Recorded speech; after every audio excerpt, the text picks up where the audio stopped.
Good evening and welcome to the Daily Drum for this Wednesday, December 2025, December 3rd, 2025. Yes, we're here. I'm Malek Green and for Harold Fisher. Well, tonight it is a Wellness Wednesday. While the holidays are often filled with laughter, traditions, and family togetherness, for many households, this season brings something very different: tension, silence, and long-standing estrangements. Siblings not speaking, parents and adult children at odds, relatives choosing distance over holiday dinners and gatherings. Well, tonight we are digging into a tough but important question. Are the holidays the right time to mend fences?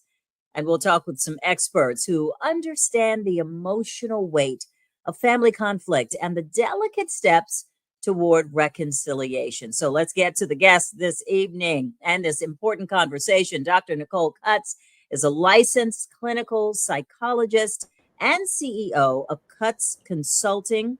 And also with us this evening, Dr. Akmal Muwakil, who is the president of the Energy Institute of the Healing Arts Foundation Incorporated. Thank you both for joining us for this important conversation. Y'all ready to get started? Let's get started. Let's just take it right from the top and talk broadly here first about why these family estrangements feel so much heavier during the holidays. Dr. Nicole, you want to start first? Sure. The holidays present us with a lot of feelings of expectation a lot of times. So it is a time for some people that's very joyful, and for other people it brings up very painful memories, because what we tend to do is reflect on holidays past, and we tend to reflect on the picture perfect holiday. And so if something is not quite right in our family relationships and we're missing people, etc., that is often triggered during these holiday seasons. It definitely is, and you're bringing everybody together, right? These big family meals or celebrations, Dr. Muwakil, and people are coming in close contact, right? Family members, loved ones, with those they're at odds with, and the holidays just could be a powder keg situation. Yes, when you look at that, it could be a powder keg, but it doesn't have to be, and it doesn't have to be because of the factor that, especially in a family, you have somebody who has the authority in the family. Some places they used to call it Big Mama, Yeah. and so that person has the ability to squash or reshape the negations of the two people, so that what happens, or the families, so that what happens is that you have a peaceful, joyous is season. But it is and on another place, as an acupuncturist, winter, especially during this time of the year, has to do with the fact of our genes, and how our DNA comes through us, and how we captivate that as a family. I mean, but here's the but. What if Big Mama is the problem? What if the matriarch of the family is the problem? Then what I would think would be is that a council of elders should be put together to address it, to see how it could be navigated in a whole different way. I mean, so we don't have to be at odds with each other, and when we are, we also should think about the factor of looking at self. What did I contribute to this situation that's going on between me and whomever? Because Dr. Nicole, I can't do that. I'm perfect. I'm the one being harmed. I'm the victim here. I am the one who needs the apology, and I can't get the apology from my sibling or from my aunt or from my cousin who's all up in the mix, and then you got alcohol factoring in because Mm. you spend the holidays, you're drinking, you're doing things together, and then things start getting a little dicey, Dr. Nicole. Yeah. Well, I like what Dr. Mawakil said about a council of elders. What my recommendation on that would be, that's something you have to pull together before the holiday. It's something that you should have cultivated in your family so that they're a known authority. If you do have a known authority, or if Big Mama is an authority and not the cause of the problem, then of course she or he could step in and make a suggestion, like, let's examine ourselves, right? But if you don't have somebody doing that, or if you're not listening to somebody and you are listening to this and you're within earshot, then I want you to know that anytime you're disturbed, anytime you feel angered or wrong, you do have a part, right? And so what I recommend to clients is to do an inventory where they look at the thing that happened, they look at how they felt, and any fears they might have. They look at what it's affecting in their lives, and hopefully that sunshine will pass soon. And then they look at the last column, which is my part, right?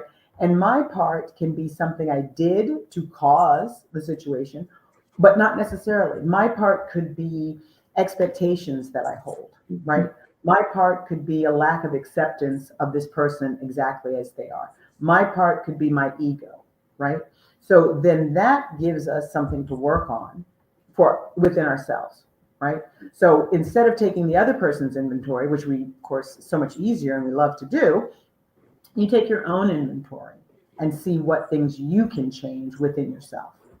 Now, okay, so we take this inventory. I want to back up a little bit and really flesh this out, what you're suggesting that people do. I mean, we're getting closer to the next big holiday for a lot of people, Christmas, Kwanzaa time for family togetherness. You want people to take this self-assessment, and then what do we do from that point? I've assessed the challenges where I went wrong, but I still have the other person or persons that I'm going to see who may not have taken that self-assessment. How do we deal with that? Is that question to me? Yes, and both of you. You start first, and Dr. Akmal, you chime in. Okay, we can't control the other person. So once we do our inventory and work on what we need to work on, we might decide that we need to have a conversation with this other person, right? And if you want them to be open to their own self-examination, then you shouldn't bring to them any blame, not you did this, you did that, but I felt this way. I have realized that it's whatever these things are within me, right? And then you can ask them for a change in behavior, or you can ask them to think about it a little bit and, what would they like to say? But, sometimes we know you approach people and you want to have an open dialogue and they're not trying to do it. So all you can do is your best. And then you have then you need to work on acceptance. Dr. Akmal? I would say that, the question would be, what is it that you see that disrupts our harmony? What is it that you feel or you see within me that causes you to erupt to where you are? Because what that does is it does a couple of things. One of them, it gets that person to really realize what kind of relationship they have with each other. What kind of relationship does that person have with their self? See, because so I'm asking Dr. Akmal, I'm sorry to interrupt. I'm asking the person I have an issue with this question. Yes. See, okay, and I'm doing that before the event, and that's not going to get a little dicey going into the event if I'm asking that person those questions? Not necessarily. It's about the kind of energy that you bring to that person. You know, I mean, if need be, have a mediator, so that what happens is dialogue is going to get the resolve, the actions resolved one way or the other. So somebody's got to break the ice and say, yo, okay, so I'm gonna step out there and start the conversation, because it has to be a conversation in order for that tension to be relieved.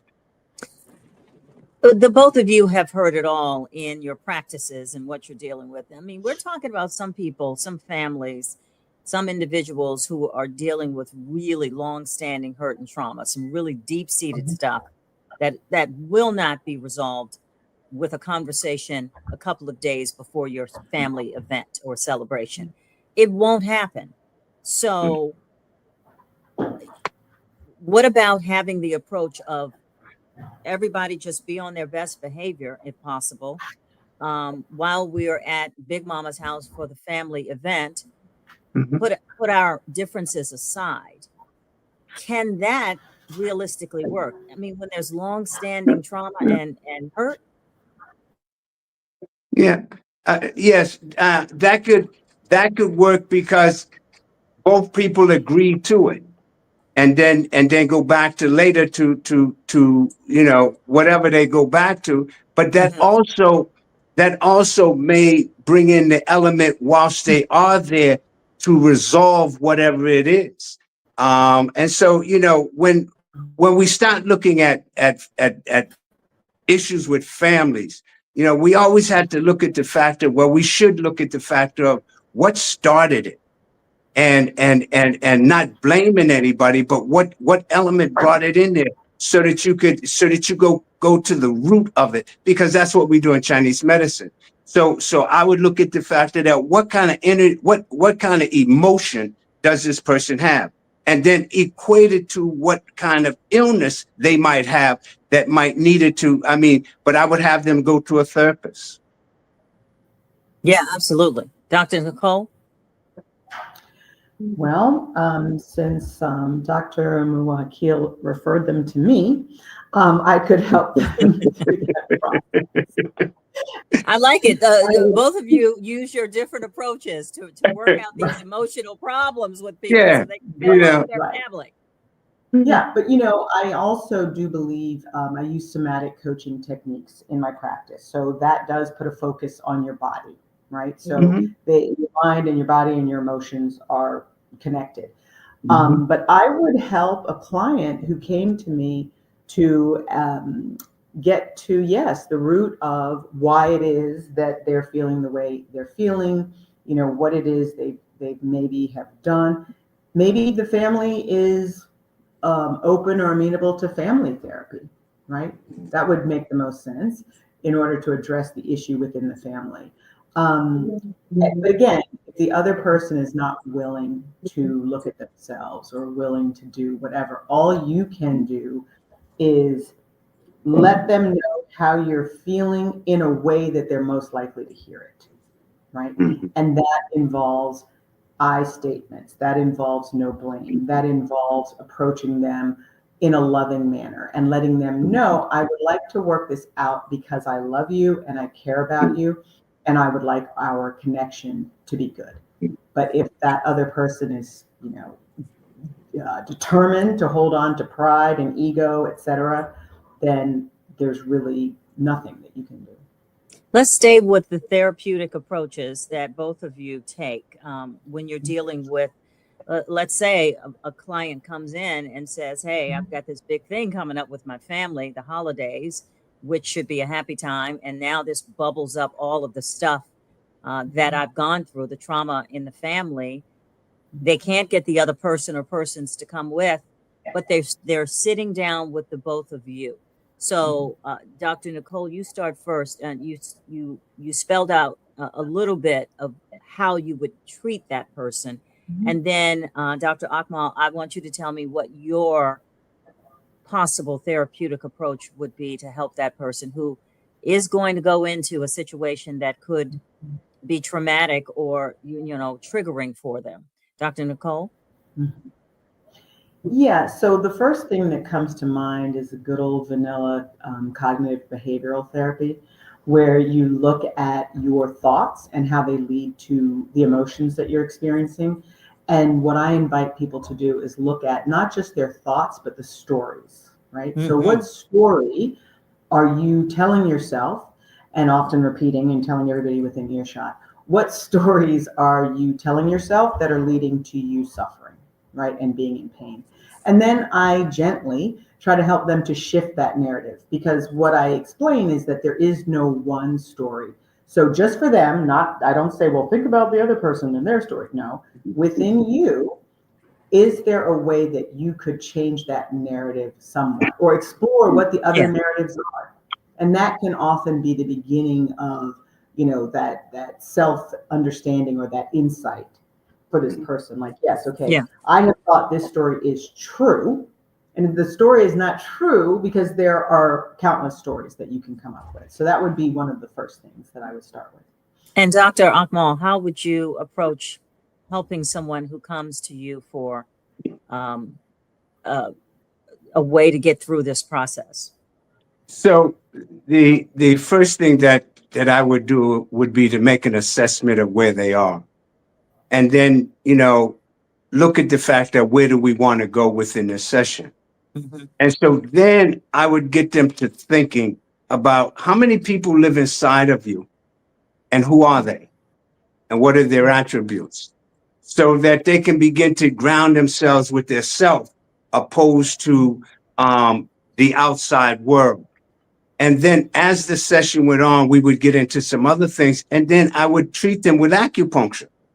And the reason I would treat them with acupuncture is because of the fact that we want to calm down the central nervous system. And in a lot of cases, we want to calm down the liver, because if there's anger there, that's the energy of the liver. If there's sadness there, they could have a lung condition. So we want to kind of balance their body in such a way where their brain is able to take in more oxygen, they're calmer, and they're able to articulate their life in a whole different place that's actually healthy and wellness, so that when they go into that fear and that anxiety and that anger isn't what shows up in the manner of them blowing up within the compounds of having a good time at the event. Listen, I just found out that acupuncture is covered under my plan. How many treatments do I need to get? Because does it work in one treatment, or do you need multiple treatments before you can get? I mean, everybody's different, and their trauma is different in their situations. But what's the So baseline that people should expect? so what I do with people is we do 4 weeks, Mhm. 1 week right after the other. And that's for just general things. Yeah. And what that does is that gives us a starting point and that gives us an ending point to see if we need to go any further within the treatment. And then I teach you self-care so that you begin to take care of you, so that at some point you'll send me to your friend and you'll be so healthy you won't have to come and see me. Here's the thing, Dr. Nicole, with therapy that I welcome therapy, and I think it's wonderful, and I think more people need to take advantage of the the opportunity to get their stuff sorted out.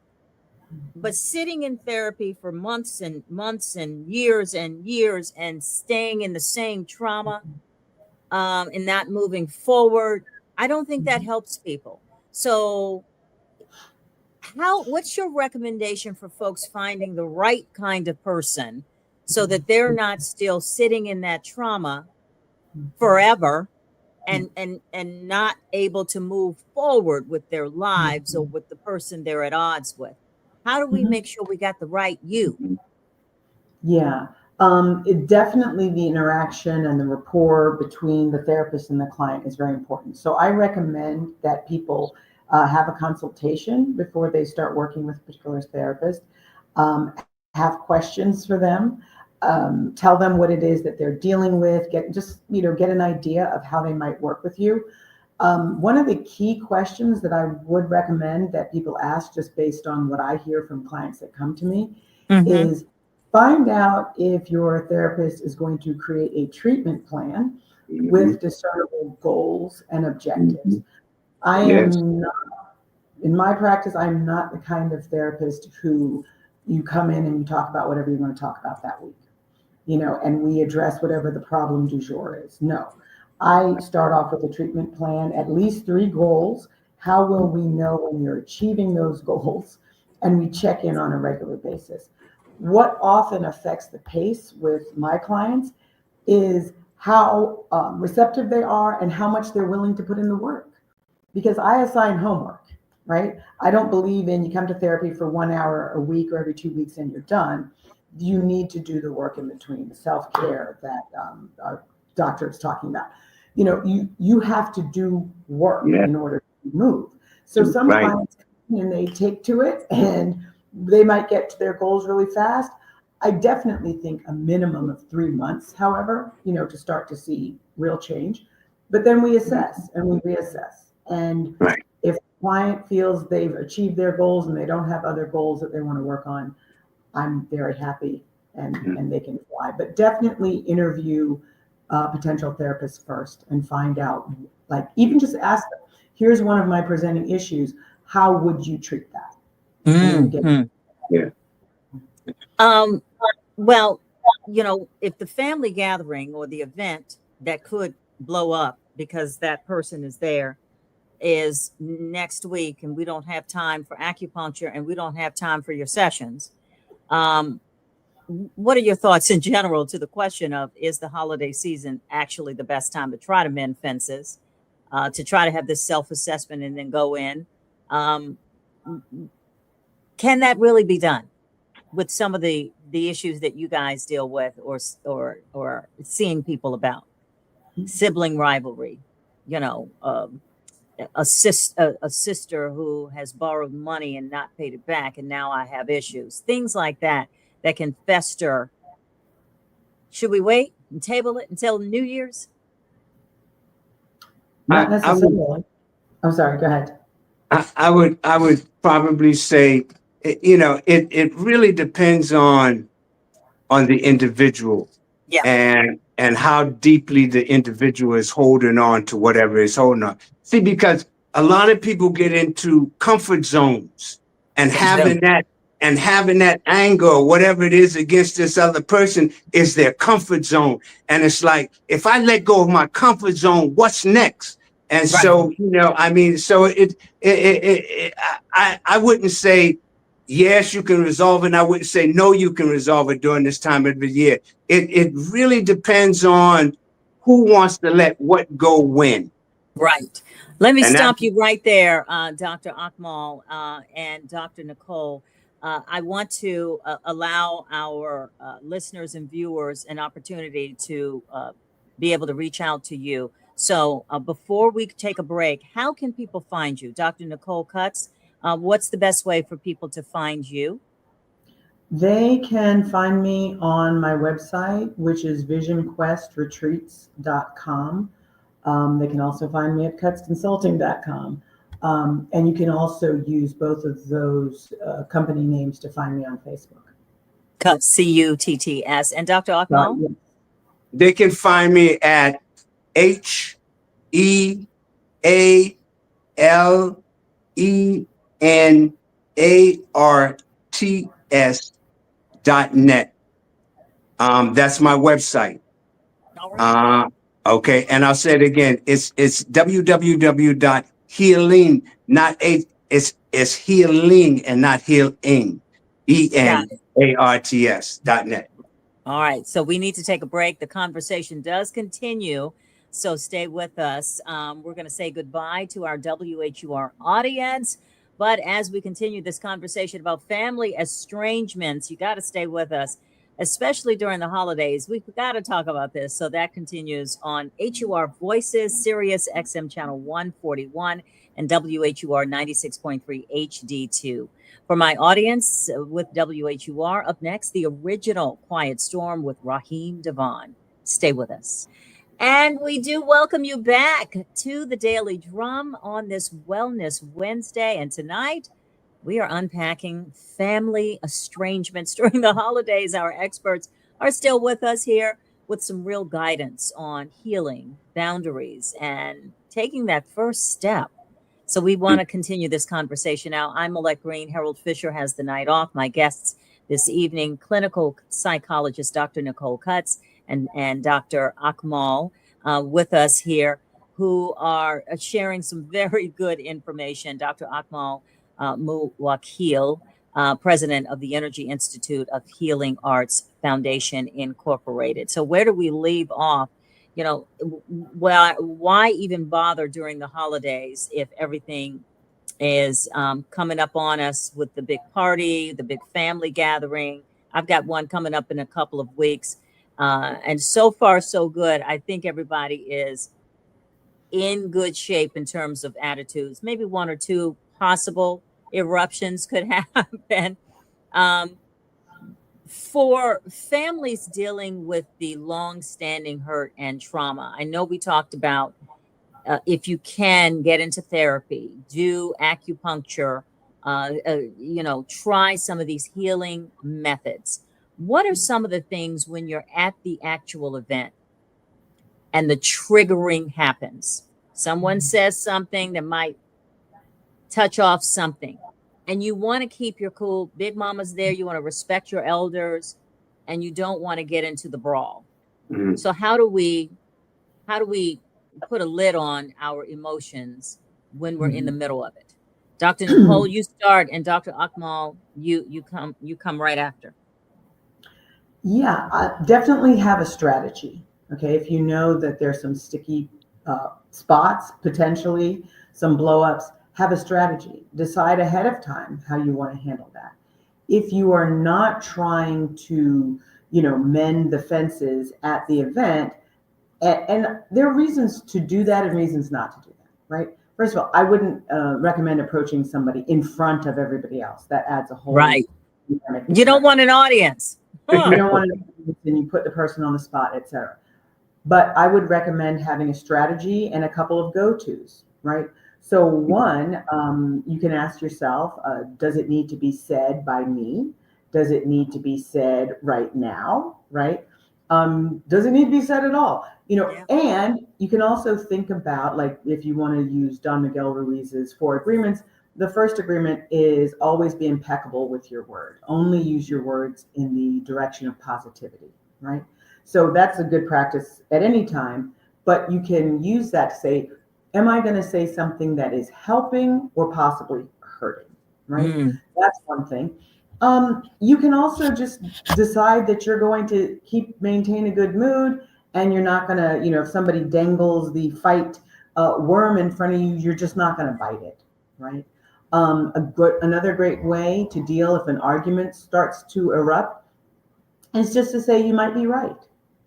You might be, and then gracefully slide over to the punch bowl. That's right. I mean, I also like a time limit. Hey, I'm going to be at this event for 1 hour, and that's all I know that I can handle, and then I'm getting out of Dodge. Dr. Akmal, you chime in. What is your advice when we're there and you're triggered? So the piece of that would be, what kind of attitude did I come through the door with? That would be the first piece, because that's going to set the mood for where I am. Did I come in there with some fear? Did I come in there with some anger? Did I come in there with some love? I mean, that's going to, and so let's say that I came in there with some anger. So then I'd have to figure out within the compounds of that what I wanted to do with that anger, especially if I'm confronted. Okay, do I want to, because sometimes you just got to sit on that anger to allow things to move forward. So do I want to sit on that anger? Do I want to take myself outside? Because somebody's got to be the bigger person within the compounds of that. Go out and get you some air, talk to some other few people, and then if necessary, avoid that person, that way then nothing else begins to happen, and you don't spoil it for the rest of the people. See, because if you got an attitude and two people got an attitude and everybody's having a good time, you ruin it for everybody. Yeah, You know, and that's not what's supposed to happen during this time of the year. absolutely. I mean, one of the big things that happen this time of the year, we talk about the giving season, families coming together, friends coming together. A lot of people are lonely, right? They're Yeah. lonely, and the holidays, sink you deeper into that darkness of loneliness. Whether it's because of family conflict, or you're just sad and depressed anyway. How do we Or your elderly. deal with that feeling, that heavy weight of loneliness during this time of the year? You can even be at the family gathering and feel lonely. If you know. Yeah. I'm sorry, Dr. Muwakil, you were saying. If you look at it, if you look at it, you can look at it the factor of there's two things. There's loneliness and there's being alone. Yes. And so, if you're being alone, that means that, nobody's in the house with you. But if you're lonely, that means that there's not enough energy to grasp the inside, the outside, and bring it in so that where you are. And, as an elder, that happens to us elders in general, and the piece of that is that, again, we have to, when that happens, people should then begin to stop and think about the factor of where their life's been and the joys that have come into their life to bring them that far. And then take a look at the fact of where do I want my life to go and look at so that they have some hope. Sad is coming. That's that sudden depression. Okay. And we get sad because we lose ourselves in the process of our daily life, opposed to and I'm big on self-care, opposed to dealing with self-care, so that what happens is that we now are in a place where we don't get sad, because if you carry that depression over into spring, the liver will cause it to become manic. Okay, from a Chinese perspective. And so the kidney energy of winter has to do with kindness. That's why we give, and willpower. And so we have to see how we can help people to reinforce their willpower to move their life into a place that is not lonely or alone. Yeah. I mean, the weight of that sadness, Dr. Nicole, can really just take people down dark places. And they just can't get, and I love Dr. Akmal's connection to the physiological. We've got to get into some therapy when we're feeling sad and lonely and dismal about hope for tomorrow. Yeah. And I don't know if Dr. Muwakil was referencing seasonal affective disorder. He said the SAD is coming. So he may have been talking about that as well, which is a very real factor for folks, especially on the East Coast. When we lose light, we do tend to, our mood goes down. We want to hibernate. A lot of that is natural and normal. And we have to do something about it. We have to take contrary action. We need to get outside. We need to move. You talked about being lonely even at a family event. I would say, think about what you want to bring to the event, right? Not what you want to get, but what you want to bring and what you want to give. And to Dr. Muwakil's point about the being elderly, right? Yeah, it's easy to start to feel left out, et cetera, et cetera. And the reality is that as an elder, you still have much to give, right? So maybe that's what you're bringing to the party, is your wisdom, is your love, is all of the great things that you have to give, right? And so when we focus more on giving and less on receiving, our mood goes up. Altruism makes us feel good. Giving makes us feel Um, and yeah, you can't just languish in that sadness or that need to Right. to kind of hibernate, because then it could slip into depression, right? Yeah. And I didn't know that, what Dr. Muwakil said about springtime coming, and then you get into this manic energy, but I can identify with it. So sometimes, we have to bump up our self-care in times when our dopamine levels might be lower, our serotonin might be lower, we have less sunlight. And I'm definitely a big believer in that self-care, but also thinking outside of yourself. Like, who can I help? How can I serve? Even at that party, right? If you're worried about getting cornered by a cousin who's had a long-standing beef, and you're too busy clearing plates and doing things or entertaining the kids, and you're also a moving target. So keep it moving. Yeah, I like being a moving target too. I do want to talk about the impact of these family estrangements coming to blows, verbally or unfortunately physically, the impact that it has on our babies, on our children who are there. Many times the little kids they're witnessing this bad behavior and negativity in the room, and then they carry that with them, and you tell me, what does that do to our babies, and the impact that it has on them? If you can't think of if you can't think of something good to go into these settings, let's think about the impact that we're having on our kids. Dr. Nicole, you first. Yeah, it's not there's no contention around that. If you are a child witnessing violence, chaos, meanness, contention, you do feel it and you do absorb it. And we also, model what we've seen our elders do. So, again, if you think more about somebody else and less about yourself, namely in this case, the kids, right? Another thing you might want to ask yourself is, how important is it really, right? Is it more important than leaving this impression on the babies, right? No, the answer is no, it's not more important than that. But then you also have to be able to engage in self-management, right? So you might think, I don't want to do it, but then you might not be able to control yourself. So you need to engage in that self-management, know yourself, know your feelings, that self-awareness, the self-management. But it's not something you just pull up on the day of the party. Yes.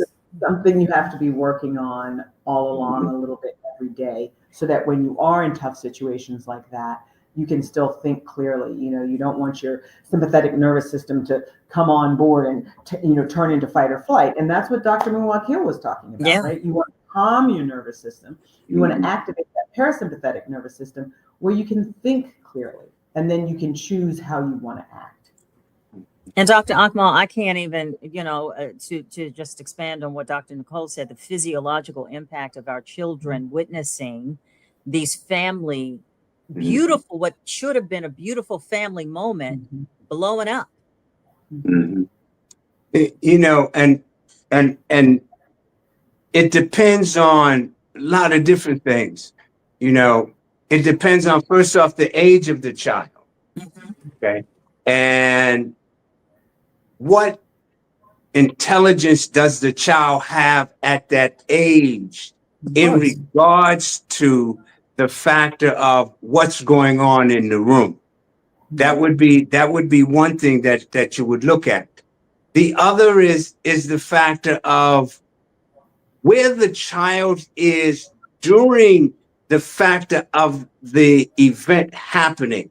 Are they in the next room? Are they standing next to the people who is going into the piece? Because now you're talking about, in some cases, setting up fear. Okay. The other is anxiety, because, oh my God, what in the world? So what does that do not only to the central nervous system, but what does it do to the organs? So if that gets trapped within the liver, okay, what happens is that the liver now can turn it into something that could be devastating to the child later in life. Yeah. Okay. And so, actions speak louder than words. That's what the old folk used to say. you know. And so when you start to look at it in that manner, you start to look at what kind of trauma do you hold on to? And then when you 40 or 30 or even 20 years old, that trauma from over here is still holding on to you, where you have that anger or whatever it is. In some cases, it don't have to be anger. It could be depression. But you holding on to that because of the fact that that's dear life. I think a lot of the times we can avoid things festering if we just communicate better, more effectively. No question. If we just identify that you hurt my feelings Mm-hmm. when you said this, Mm-hmm. and I don't like that, instead of burying it inside of you and never addressing it. And then there are other things that happen, and you've layered on, and before long, you don't even know why you're mad at this person in the first place, why this familiar person in your life is such a problem. I mean, what about the lack of communication and honesty in the just hitting it right there when it happens? We don't do that well. Yeah. You know, I like to give people tools and techniques to help these things that can be difficult a little bit less. That's what I want from you. Give me some tools and techniques. Our listeners, viewers need it. Yeah. So in order to make communication a little easier for you and smoother, because listen, there's no point in you communicating something if it's not in the form that somebody's likely to take it in. Right? Very important point. Yes. Right. You're not trying to get them to be defensive. So there is a tool I recommend. It's called the 3-line assertion message. Okay. And it starts off with just the facts of the situation, right? So you're not laying blame, and you do want to stay away from "you hurt my feelings when you." Okay. Oh, okay. So I said it all wrong. Okay. No, it's not wrong, right? But what I recommend is sending the message in a way that's most likely to be taken in. And people can get stuck. Give me an example of that. How would I do that? Okay. Do you want me to come up with the offense? Yeah, let's do it. Will you supply the offense? Okay. So an offense could be when you showed up 2 hours late to my last barbecue. Okay. You really disrespected me when you wrong approach. Do you remember in July when the barbecue was set for 2:00 and you showed up at 4? Yes. Okay. First, you got to get them to agree on the facts, right? Well, I felt hurt when that happened. You know, well, I wasn't trying to hurt you. And I'm not saying you were trying to hurt you, but because we're in a relationship, I want you to know kind of how I tick and how I'm affected. And I felt hurt. Well, why did you feel hurt?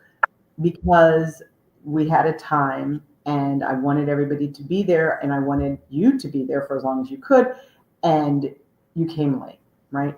And you could say, I felt, that I wasn't fully respected, and again, you're not laying blame, right?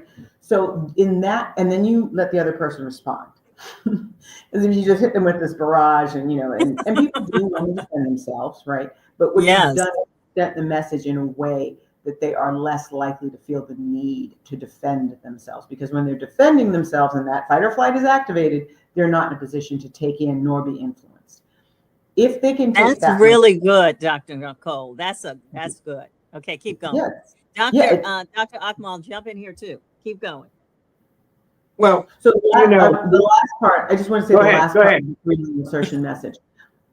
When appropriate, to then ask for what you would have preferred. And you don't go in the past, going forward, what I would like and what I'm asking you is if you could just call me when you're going to be late or something. You want to give them a couple choices. And then they can say, that's not happening. You can go, okay, you're disinvited. Or they can say, I'll try. And then that's all you can do. I like it. Go ahead, Dr. Akmal. And so I would kind of look at that in such a way where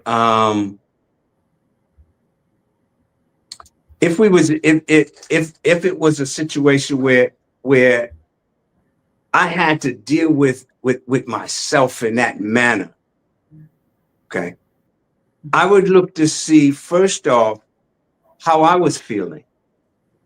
See, because it always goes back to how you feeling before you get into the situation. Okay. What happened throughout my day? Because when that person, when me and that person's interchanging, what happens is that now that person has to go back and reveal everything that's had happened during their day. So the piece would be to talk about how did you feel? How was your feelings at that particular time? You know, how do you feel if that person walked in the door right now, how would you feel? You see, what emotion would come over you, and how would you deal with that emotion? Because when you do that, you actually get people to start to look at themselves. And that's the piece that we don't do. We don't look at ourselves. That's why when I counsel people, a lot of times I ask them, how many people live inside of you? Because when we start to look at ourselves, we're always looking outside. When we start to look at ourselves, we see so much beauty that we've covered up. You see, so that beauty is being covered up by our emotions. In Chinese medicine, they say that disease is controlled by 7 evils. Those 7 evils are our emotions: sadness, grief, anger, frustration. Those are what cause disease. And so those are what have us captivated as humans, which is our emotions. It's always about emotions for us, opposed to almost anything else. If we could get past the emotions, we'd live heavenly. I know, right? Okay, I need to bring up the big issue that we're dealing with, and you know, the genie's out of the bottle. It ain't going away. Social media and how it impacts all of this. You know, God. fuels comparisons of perfect families, perhaps. You know, how people can manage their expectations or manage shame or embarrassment about their own family struggles. This whole social media thing factoring into what we're talking about as well. What are your thoughts on that? Who wants to start that one? I'll take a stab at it. Yeah, Dr. Nicole. When we compare ourselves to others, we are setting ourselves up for feeling badly, right? It's not a competition. You have your life, this other person has their life. The other thing to keep in mind, look, we're not going to put all of our bad days on social media. Everybody's doing their own PR of how wonderful their lives are. So it's ridiculous to compare your real life with a curated life or a curated image. So don't engage in that. If you can't be on social media and it not make you feel bad, then you need to get off of it. Okay. So that's the first thing. Second of all, there is no one way to be. There is no, we talk about this Norman Rockwell, holiday, and we set up all these expectations. Try not having the expectations. Try being open to what is versus what you wish there were, right? Try gratitude, focus on what you have versus what you don't have or what you wish you had. I think those things can help to inoculate you against the propaganda that we see on social media every day. I'd be interested in what Dr. Mwakil thinks as well. I was born in the 50s. So, I come from a black and white TV to the internet, and I'm still learning how to use a phone, the cell phone, and all that kind of stuff. But the interesting thing about that is the fact that over my years, I've seen things come and I've seen things go, and as I look at the internet in social media in one aspect is very, very needed. In the other aspect, it's dangerous. Okay, it's very dangerous. Yeah, it is. It is. Because our kids can't right. stay off of it. Even when we're together at the dinner table, the festive holiday dinner table, the cell phone is still front and center in their hands. That's right. Can't turn it off. You need to say no. They should do when they come to family gathering. What you do is you have them pouches, and everybody put their phone in the pouch. You know, and can't get your phone till you leave because that I know I that agree. when we used to sit down at this time of the year at the table, we'd have the attention of the table. Right, you know, and people would be talking about, oh, how you been? What you been doing? Oh yeah, you know, Johnny got and now that doesn't happen, which now has begun to take parts of the family apart Yeah. because Yeah. of the fact that we have this little thing we call a cell phone in our hand. Yeah, definitely. You know, In the final minutes that we have together, I want you to give us some coping strategies or some tips. You know, 1, 2, 3. You know, knock them out for me that people so can use when they are approaching a situation, whether they have the issue or they know that somebody in the gathering at the event could have. Mhm. Give us something that we can walk into this thing and feel like we can manage this. Okay. Dr. Nicole, you want to start first? Yeah, and I want to give you things I haven't already said. So one thing is you don't have to go to every fight that you're invited to. Okay. Don't take the bait, right? Check your attitude before you go in, focusing on bringing something to the party, life, love, all of that good stuff. The other, technique I would recommend is, know when you have had enough, know when you need to take care of yourself, right? Mm-hmm. If you need to leave early, make sure you have your own wheels and you get out of there. But as long as you're there, so I'm going to give you a fourth tip is Really quickly, because I got to get to have Dr. fun. Akmal. So Try to have fun. so What the was first that thing fourth tip? What was that fourth tip? Try to have fun. Okay, love it. I love it. Okay, Dr. Akmal, I got 1 so minute. What can you give okay, me? so one of the things that I would say is first off, see what your attitude is like when you leave home. Second, when you get there, see how you feel and look around the room to see who's in there. And third, walk in there with a positive attitude no matter what happens, so that what happens is that you stay in your place where you need to be, and allow others to do whatever they do, long as they are peaceful, harmonious, and respectful to you. Love it. All good stuff. Oh my goodness, we're going to have a great time at the next family event. If we use your tips and your strategies and your sound professional advice and seek help in advance of these things, that's going to be great. Dr. Nicole Cutts, once again, how can people reach you really quickly? VisionQuestRetreats.com. Easy enough. Dr. Akmal Muwakil, how can we reach you?